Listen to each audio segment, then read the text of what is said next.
ሰላም ጤና ይስጥልኝ አድማጭ ተመልካቾቻችን የጽናት ሚዲያ ቤተሰብ እንደምን ቆያችሁ እንደምን አረፈዳችሁ። እንግዲህ መደበኛ ፕሮግራማችን ጀምረናል። ጽናትን እየተከታተላችሁ አድማጭ ተመልካቾቻችን ጽናትን ሰብስክራይብ አድርጉ፣ ላይክ አድርጉ፣ ሼር አድርጉ ሁሉ ጊዜ እንጠይቃለን። ይሄንን ካልኩኝ ዛሬ ዋና መናገር የምፈልገው አብይ አህመድ የኪነ ጥበብ ባለሙያዎችን ሰብስቦ የተለያዩ ዝግጅቶችን አድርጓል። እንደምታዎቹ ምንድናቸው የሚለው ላይ እንወያይበታለን። በዋናነት ማሲንቆና ክራር ያጣው የአብይ አህመድ አገዛዝ ብየዋለሁ። ይሄ በርዕስ ደረጃ ላስቀምጠው የፈለኩት በተለይ የኪነ ጥበብ ባለሙያዎች አብዛኛው በተለይ የካድሬ አይነት ጨዋታ የሚጫወቱ እንደሆነ እናውቃለን። በሁሉም ዘርፍ ያሉት ሰዎች ግን አሁን ለምን ተፈለገ? በተለይ ደግሞ ከዚህ ዜና ጋር በተያያዘ አንዳንድ ነገሮች አንብቤያለሁ። በዋናነት ምን ይላል መሰላችሁ? ከዜናው ላይ ያነበብኩት ሀገራዊ ለውጡ የጠላትን ኢላማ በሆኑ ጉዳዮች ላይ ትኩረት በመስጠት ስኬታማ ተግባርን እያከናወነ ይገኛል። በመሆኑም ለአብሮነት የኪነ ጥበብ ባለሙያዎች ትርክቶችን በመቅረጽ እንደሚገባቸው አስገነዘቡ ይላል። በጣም የገረመኝ ሀገራዊ ለውጡ ተብሎ የሚነገረው እንግዲህ ለውጡ ወይስ ነውጡ የሚለው ዝም ብለን በኮቴሽን አስቀምጠው፣ ነውጥ የሚለው የበለጠ አብዛኛውን ሰው ሊስማማበት የሚችል ነው። አሁን ያለው አገዛዝ የጦርነት አገዛዝ ነው። ይሄ የጦርነት አገዛዝ የእርስ በርስ ጦርነት እየፈጸመ ያለ ከራሱ ዜጋ ጋር ነጋ ጠባ ጦርነት ውስጥ ገብቶ ሚሊዮኖችን እያረገፈ ያለ፣ የራሱንም ደጋፊ እያሳጣ ያለ፣ ተቋማትን እያፈራረሰ ያለ ለውጥ ነው። ይሄ ለውጥ ነውጥ ነው እንጂ ለውጥ አይደለም። በዚህ ነውጥ ውስጥ የአብይ አገዛዝ ምን ይለዋል? ለውጡ የጠላትን ኢላማ እችን እንድታሰምሩልን ነው የምፈልገው። ለውጡ የሚያተኩረው ማን ላይ ነው? የጠላትን ኢላማ ላይ ነው። ጠላት ማን ነው የሚለው በኋላ በዝርዝር እንመጣበታለን። በሆኑ ጉዳዮች ላይ ነው የሚለው። ጠላት በሆኑ ጉዳዮች ላይ ትኩረት በመስጠት ስኬታማ ተግባራትን እያከናወነ ነው። ስኬታማ ተግባራትን እያከናወነ ነው። ይህንን የሚለው የአብይ አገዛዝ በዋናነት ስኬታማ ተግባራትን የሚያከናውነው የጠላት ኢላማ ታርጌት ባደረጉ ናቸው። ጠላት ደግሞ ማን ነው ብለው እነሱ ራሳቸው ዲፋይን አደረጉታል፣ ያስቀመጡታል። ብርሃኑ ጁላ ምንድን ነው የሚለው? ጠላቶቻችን ደምስሰናቸዋል፣ እየደመሰስናቸው። አሁን የሚቀሩት 10% ነው፣ 90% ተደምስሷል ይላል። ባጫ ደበሌ ቅርብ ጊዜ ከሰማችሁት የጠላትን ዋነኛ የድጋፍ ማዕከል ነው የሚለው ህዝብ ስለሆነ ጠላትን ከህዝብ መነጠል ያስፈልጋል ነው የሚለው። ስለዚህ የፖለቲካ ስራ በመስራት ህዝባዊ ድጋፉን በመነጠል ጠላትን መምታት አለበት። ቋንቋው ነው የምነግራችሁ፣ ጠላት ነው፣ የጠላት ቋንቋ ነው ጠላት። አብይ አህመድ በቅርቡ የተናገረው ምንድን ነው? ጠላቶቻችን እንደ ራስ ቅማል እናንጠባጥባቸዋለን፣ እናራግፋቸዋለን። እንደ ራስ ቅማል ጠላቶቻችን እናንጠባጥባቸዋለን። በጣም አስቀያሚ ቋንቋ የሚናገሩት ሁሉ ጊዜ የሚገርመኝ፣ ጠላት ብለው የሚፈርጁት ከጎረቤት ሀገር ጋር የጣሉ አይደለም ወይ ከውጭ ሀገር ዜጋ ጋር ሌላ ጦርነት ከፍ አይደለም። የከፈቱት ጦርነት የራሱን ዜጋ የራሱን ወገን ነው የሚወጋው። የሚያስቀምጡት ግን ጠላት የሁሉም ኦሮሞማ ውስጥ ያለው ስብስብ በሙሉ መገለጫቸው ይሄ ነው። የጠላት ቋንቋ ጠላት ነው። እንደመስሳቸዋለን፣ እናጠፋቸዋለን፣ እናንጠባጠባቸዋለን። ይሄ ነው ቋንቋው፣ የብልጽግና ቋንቋ። እያንዳንድ እዛ ኪነ ጥበብ ባለሙያ ውስጥ የተሰበሰብክ እና በዚህ ዲስኮርስ ላይ በዚህ ትርክት ላይ ምን ፍጠሩልኝ ነው የሚለው። ማሲንቆና ክራር ይዛችሁ፣ ግጥምና ዜማ ይዛችሁ ዝማሬ አቀንቅኑልን፣ ዝፈኑልኝ፣ ይህንን አነቃቁት ይሄንን መልክ ስጡት። ለምናችን ይጠቅማል ነው የሚለው? ለአብሮነታችን። ይሄንን እኔ አይደለም የምናገረው፣ ብልጽግና ነው የሚለው። ስለዚህ የኪነ ጥበብ ባለሙያ ተብሎ እዛ የተሰበሰበ በጣም የሚታወቁት እነ ማነው ስሙ ይሄ በተለይ ዳኛ ሆኖ በተለይ ይሄ አይደል ሾው ላይ የሚታወቀው ምናምን በጣም እንደው ማስተዋል የሚችል ልጅ ብዬ የማስበው ሰው ነበር እውነት ለመናገር። ግን ካድሬ ሆኖ በዚህ ደረጃ በጣም አንሶ ሳየው ይገርመኛል። ማን ነው ስሙ? ማን ፍሬ ስብሐት ነው ምናምን የሚባል ልጅ። እነዚህ ሰዎች ዳንኤል ክብረት ሰብስቧቸው የሚናገራቸው ይሄ ነው። መንግስት እየፈረሰ ላለ መንግስት ምን ያስፈልገዋል? የጠላት መቀስቀሻ ኢንስትሩመንት ያስፈልገዋል። አሁን ትልቁ ኮዛቸው ይሄ ነው።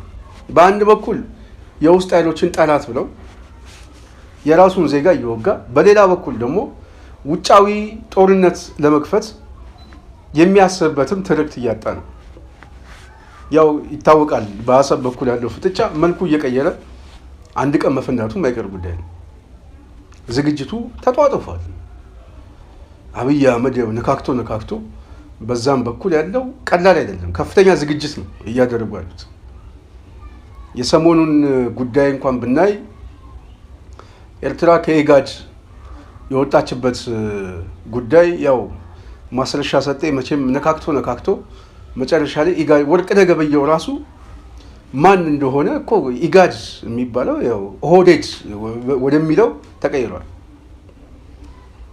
ኢጋድ ኢን ማውጣት ብቻ ነው፣ በኦ መተካት ነው። እና በዚህ የኦህዴድ ስብስብ ውስጥ ኤርትራ ትርጉም የለውም ብላ ወጥታለች። መሰረተ ቢስ ትርጉም የለውም። ነገ ጠዋት ሱዳን፣ ሶማሊያ፣ ጅቡቲ እያሉ ተከታይ የሚሆኑበት እድል በጣም ሰፊ ነው። ስለዚህ አብይ የነካካው ነገር መጨረሻ ላይ እየፈረሰበት እንደሆነ ግልጽ ነው። በወደብ በኩልም የነካካው ነገር መጨረሻው ወደ ጦርነት እንደሆነ ግልጽ ነው። ግን የኤርትራ ከዛ መውጣት፣ የቀጠናው ውጥረት፣ የመሳሪያ ዝግጅት፣ ወታደራዊ ስልጠና ዝግጅት፣ ምሽግ ቁፋሮ፣ እነዚህ ሁሉ የሚያሳዩት ወደ ጦርነት እንደምንሄድ ግልጽ ነው።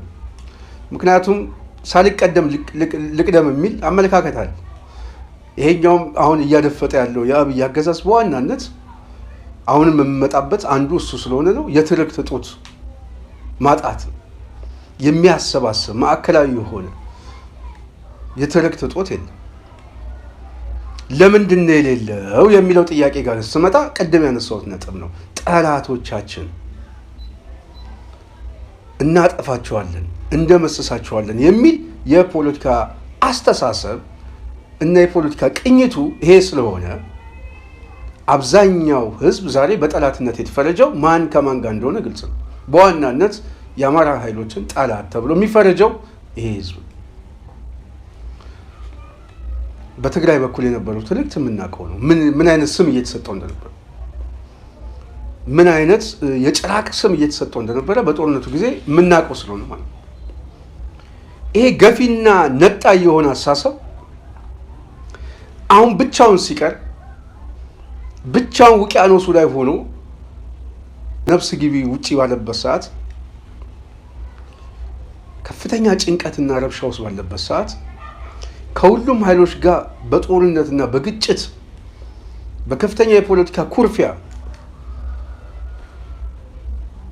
ጠላት በበዛበት ሰዓት የኪነ ጥበብ ባለሙያዎችን በመሰብሰብ የጋራ ትርክት ፍጠሩልኝ፣ አጀንዳ ቅረጹልኝ፣ ማሲንቆና ክራር ይዛችሁ ውዳሴ አብይ አህመድ አቅርቡልኝ የሚል ጥያቄ እየጠየቀ ነው። ከጥያቄው ጀርባ ምን ያሳያል? ስሜቱ ምንድን ነው? እሱን ነው ማየት የምፈልገው። ስሜቱ ፍርሃት ነው። ስሜቱ ድንጋጤ ነው። ከዚህ ስሜት ጀርባ ያለው የጋራ የሆነ የሚያሰባስበው የፖለቲካ ትርክት ማጣት ነው። ይሄ የሚፈርስ መንግስት እየወደቀ ያለ መንግስት ማሳያ ነው። እየወደቀ ባለ መንግስት ላይ አርቲስቶች ተሰባስበው ሊያድኑት አይችሉም። ግጥምና ዜማ አውጥተው ቢገዘግዙለት ቢቀኙለት ሊያድኑት አይችሉም። አንደኛ ነገር እነዚህ ሰዎች የጀርባ ታሪካቸው የሚታወቅ ምናልባት እንደው ለቃላት የምንጠቀመው ጥንቃቄ ያስፈልጋል ብለን እንጂ ስብዕና የላቸው ሰዎች ናቸው። ከመጣው አገዛዝ ጋር ከመጣው መንግስት ጋር በመለጠፍ ራሳቸውን ማኖር የሚፈልጉ በማስታወቂያ በክራይ በምናምን ገላቸውን በመሸጥ በጣም የረከሰ ስብዕናቸውን በማውረድ መኖር የሚፈልጉ ሰዎች፣ ሀብት የሚፈልጉ ሰዎች፣ ጥቅመ ንዋይ ላይ የወደቁ ሰዎች፣ የዜጋ ጉዳይ ሰው እየሞተ ነው፣ መተከል ሰው ተፈናቀለ፣ አዲስ አበባ ሰው እንዳትገባ ተባለ፣ የብልጽግና አገዛዝ እንደዚህ ያደረገ፣ ክርስቲያኖችን ገደለ ምናምን የሚል ዜና እነሱ ጋር ቦታ የለም። ቦታ ያላቸው ማስታወቂያ የሚያሰራቸው ምናምን በአድርባይነት የሚነግዱበትና በተወሰነ መልኩ ያው ቤትም ምንም መሬትም እየተቀበሉ እያጨበረበሩ የሚኖሩበት ስርዓት እስከመጣ ድረስ እነዚህ ሰዎች ነገ ጠዋት እኛም እናዛቸዋለን፣ እንልካቸዋለን። ተላላኪዎች ናቸው፣ አድርባዮች ናቸው። እነዚህ አድርባዮች ህዝቡ ምን ያደርጋቸዋል? ይጠየፋቸዋል። እንኳን ስራቸውን ሊያዳምጥ እንኳን ጊዜ ሰጥቶ ሊሰማቸው የሚጠየፋቸው መኖራቸውን እንኳን የረሳቸው ስለ ሞቱና ስለ ረሃቡ የማይጨነቁ ግድ የማይሰጣቸው የቦዘኔና የቀማኛ ስብስቦች እንደሆኑ ጠንቅቆ ያውቃል። ስለዚህ ስለሚታወቁት ሰዎች ዳንኤል ክብረት ሰብሰብ አድርገው ሀገራዊ ለውጡ በጠላት ላይ ኢላማውን የጠበቀ ስኬታማ ተግባር እያከናወነ ስለሆነ ለአብሮነታችን የኪነ ጥበብ ባለሙያዎች ሀገራዊ ትርክት ፍጠሩልኝ ብሎ ልመናና ውዳሴ ፍለጋ እነሱ ጋር ቢሄድም ምንድን ነው የሚቀይሩት ነገር? ምንድን ነው ሊቀይሩ የሚችሉት ነገር ምንድን ነው? የለም። የሚያሳየው ግን ያገዛዙ የቆመበት ታርጌት ምን እንደሆነ የቆመበት አሁን የፖለቲካ አውዱ ምን ያሳያል? በምን ሁኔታ ጭንቀት ውስጥ ነው ያለው? ሰሞኑን በየአዲስ አበባ ላይ አሁን ዛሬ አዲስ አበባ ላይ ስብሰባ አለ። በሁሉም አካባቢ ላይ የብልጽግና አባላት ስብሰባ ተቀምጠዋል። ጎን ለጎን ደግሞ የከተማ አስተዳደሩ ከአንዳንድ ህዝባዊ ስብሰባ እያደረገ ነው። ይሄን ቀረጻ በምናደርግበት ሰዓት አብዛኛው አዲስ አበባ ላይ ስብሰባ አለ። የስብሰባው ማዕከል ባንዳና ባዳ የሚል ነው። የውስጥ ባንዳዎች አስቸገሩን፣ ጠላቶቻችን አስቸገሩን፣ በአንድ በኩል ስኬታማ የሆኑ ጉዳዮችን አከናውነናል ብሎ ይናገርና እነዚህ የውስጥ ባንዳዎች ደግሞ አስቸገሩን ይላቸዋል። ምን ለማድረግ? አገራዊ ትርክት መፍጠር አልቻልኩም። የሚያሰባስብ ትርክት መፍጠር አልቻልኩም። ስለዚህ ትርክት ፍጠሩልኝ ነው እያለ ያለው ብልጽግና። በነገራችን ላይ ሁሉም የብልጽግና ካድሬ ተከፋፍሎ ስብሰባው ላይ ያለው አውድ ይሄን ነው የሚመስለው። ለጽናት ሚዲያ ባላት መረጃ አብዛኛው ተከፋፍሎ ነው ያለው። የተለያየ የሙያ ዘርፍ ያሉትን የተለያየ የህብረተሰብ ክፍል ሰብስቦ እየተቀመጠ ነው። ስለዚህ በአንድ በኩል ጠላቶቻችን ይላል፣ በሌላ በኩል ደምሰናቸዋል ይላል፣ በሌላ በኩል ደግሞ የኪነ ጥበብ ባለሙያዎችን ሰብስቦ ማሲንቆና ክራር ይዛችሁ ግጥም እየገጠማችሁ ህዝቡን አነቃቁልኝ፣ የጋራ የሆነ አገራዊ ትርክት ፍጠሩልኝ ይላቸዋል። ውጤቱ ግን ውድቀት ነው። ውጤቱ የፍርሃት ጭንቀት ነው። ውጤቱ የብልጽግና አሁን የቆመበት ሁኔታ የሚያሳይ ነው። የመጨረሻው በምጥ ላይ ያለ የነፍሰ ጡር ስሜት ነው። እውነቴን ነው የምናገረው። በቃ የመጨረሻ ምጥ ላይ ያለ አገዛዙ ነው። ወደማይቀረው ግጭት ውስጥ ብቻ ሳይሆን ውድቀት ውስጥም እየገባ እንደሆነ ግልጽ ነው። አሁን ያለው የጦርነት መልኩን እየቀየረ እየመጣ ነው። በምንም አይነት መመዘኛ ይሄ ጦርነት የሚቀር አይመስለኝም። በጦርነት ውስጥ ደግሞ አብይ አህመድ ከዚህ በኋላ ራሱን ሰርቫይቭ አድርጎ ሊያስቀጥል የሚችል አንዳችም የአገራዊ ኮዝም የለው፣ የድጋፍ መሰረት የለው። በብልጽግና የድጋፍ መሰረት ከዚህ በኋላ ተጨማሪ ጊዜያት በውጊያ የሚቀጥልበት ጉልበት የለው። የአማራን ኃይሎችንም መደምሰስም ማሸነፍም አልቻለም። ያውም የተንጠባጠበ ገና ያልተሰባሰበ በተቋም ቅርጽ በድርጅት ቅርጽ እንኳን ሳይመጣ በተበታተነ አቅጣጫ እንኳን አልቻላቸው። ይሄ መልክ እያያዘ ሲመጣ ደግሞ ምን አይነት ለውጥ ሊመጣ እንደሚችል ምን አይነት ስኬት ሊጎናጸፉ እንደሚችል ግልጽ ነው። ስለዚህ እዛ የተሰበሰብከው አርቲስት ስለ ብልጽግና ዜማ ብታዜም አንደኛ የሚሰማ የለም፣ ሁለተኛ ተገማች ከመሆን ውጪ የምትፈጥረው ፋይዳ የለም። ስለ ሀገራዊ ስሜት አብይ አህመድ ይጨነቃል ብሎ የሚያስብ የሚከራከር ሰው ይሄ ልቅ የሆነ ልሙጥ የሆነ አድርባይ የሆነ ግራ ቀኙን ማገናዘብ የማይችል ምናልባት ህሊናውን ከሆዱ ጋር ያዳበለ ደባል ሱሰኛ ነው። አሁን አገራዊ የሚባል ትርክቶችን በሙሉ እየናደ ያለው አገዛዙ።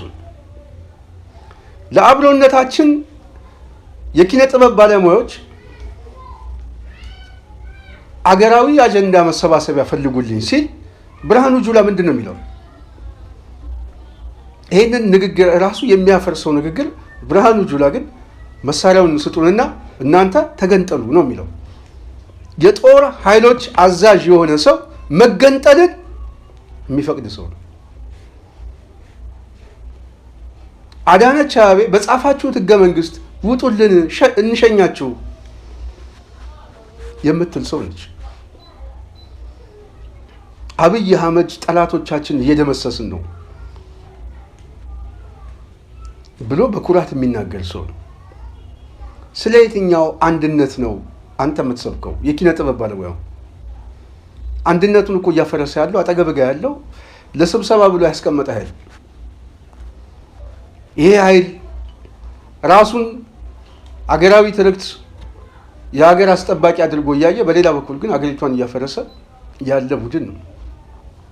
ይሄ ቡድን ጅጅጋም የኔ ነው፣ ድሬዳዋም የኔ ነው፣ ወሎም የኔ ነው፣ አዲስ አበባ የኔ ነው እያለ የሚናገር እንደሆነ ይህን ሳታቀርተ ነው። አዲስ አበባ ውስጥ ያለ ባለቤትና መጤ እንዳለ ሳታቀርተ ነው። የአዲስ አበባ ነዋሪ በከተማው ላይ ሁለተኛ ሶስተኛ ዜጋ እንደሆነ ሳታቀርተ ነው። የኪነ ጥበብ ባለሙያው። ስለዚህ ውድቀታችሁን ከስርዓቱ ጋር የምታደርጉት ሰዎች አንደኛ በትዝብት ውስጥ ብቻ ሳይሆን እኛም በህሊናችን የመዘገብን እንደምናስቀምጥ ነገ ጠዋት አንተን የሚያሽከረክር አድርባይ የኪነ ጥበብ ባለሙያ እንደማይኖር ይልቁንም ባይተዋር ሆነ ተሰዳጅ ሆነ ወይም ደግሞ ታሳሪ ሆነ እጣ ፈንታን ነገ ጠዋት እየበየክ እንደሆነ ግልጽ ነው። እየሞተ ያለው እየተቀበረ ያለው የሰው ልጅ ነው። ወንድሞቻችን ቤተሰቦቻችን ነው እየገበርን ያለን። በዚህ በምንሞትበት በምንቀበርበት ቦታ ላይ አንድም ቀን የሀዘን ስሜት ሳይሰማ ይሄ ጉዳይ ያሳስበኛል ብለህ ሳታስብ የካድሬ ጨዋታ እጫወታለሁ፣ የካድሬ ዝማሬና ግጥም አውጥቼ ማሲንቆ ገዘግዛለሁ የምትል ካድሬ መዝግበንህ እንደምትቀመጥ ልታውቀው ይገባል። መዝግበንህ ማን ነው ስሙ እዛ ይሄ እነ ሚሊዮን ምናምን እዛ አካባቢ ያሉት ሰዎች መዝግበንህ ይሄንን እያወቅ ልትቀመጥ ይገባል። የጠላት ተባባሪ ተብለ ማለት ነው። ዛሬ ሰው ወንድሙን እየቀበረ ልጁን እየቀበረ እናቱን እየቀበረ እናቶቻችን ተደፍረዋል። የ65 ዓመት እናት ተደፍረዋል።